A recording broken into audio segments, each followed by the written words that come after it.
Assalamualaikum warahmatullahi wabarakatuh. Selamat datang di video pembelajaran sosiologi pertemuan kelima. Melanjutkan dari video sebelumnya, dalam video kali ini kita akan membahas jenis-jenis kelompok sosial dengan tipe Gemeinschaft dan Gesellschaft. Tipe kelompok sosial ini dikenalkan oleh sosiolog bernama Ferdinand Tönnies. Mari kita bahas satu persatu. Yang pertama, paguyuban atau disebut juga dengan Gemeinschaft adalah suatu kelompok masyarakat yang dimana anggota di dalamnya diikat oleh suatu hubungan batin yang murni dan bersifat emosional kekeluargaan. Kelompok Gemeinschaft memiliki ciri-ciri meliputi intim, privat, dan eksklusif. Intim artinya hubungan antar personalnya sangat dekat dan dipengaruhi oleh ikatan emosional. Privat artinya hubungannya bersifat pribadi. Eksklusif artinya kelompok tersebut memiliki ciri khas khusus di mana tidak semua orang dapat menjadi bagian dari kelompok tersebut. Contohnya adalah masyarakat yang berada di perdesaan. Masyarakat di Baduy misalnya sangat terikat dengan hukum yang diwariskan oleh leluhurnya. Hubungan sosial di desa Baduy didasarkan pada prinsip kekeluargaan. Melalui prinsip persaudaraan dan keintiman inilah masyarakat Baduy mampu mempertahankan ikatan komunitasnya.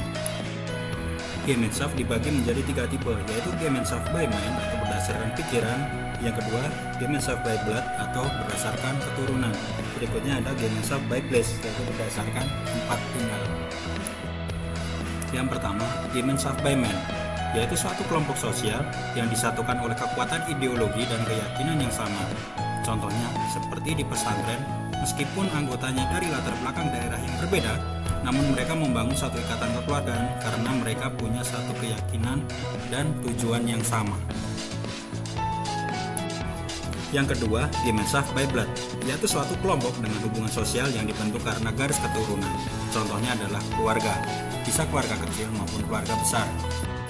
Yang ketiga, Gemeinschaft by Place, yaitu satu kelompok sosial di mana hubungan dan ikatan sosialnya didasari oleh tempat tinggal dan asal daerah yang sama. Sebagai contoh, ketika kalian merantau ke luar negeri, di sana pasti ada suatu kelompok mahasiswa dari Indonesia. Hubungan sosial mereka berdasarkan kekeluargaan, meskipun bukan dari keluarga atau keturunan yang sama, namun ikatan mereka telah disatukan oleh asal daerah yang sama, yaitu negara Indonesia. Tipe berikutnya yaitu Gesellschaft, atau yang disebut juga dengan patembayan, adalah suatu kelompok sosial di mana hubungan sosialnya tidak lagi didasarkan pada prinsip kekeluargaan atau keintiman. Konsep Gesellschaft biasanya menggambarkan suatu kelompok atau komunitas yang besar seperti di perkotaan, di mana hubungan sosialnya didasarkan pada kontrak kerja, hubungan transaksional, untung rugi, dan kepentingan sementara.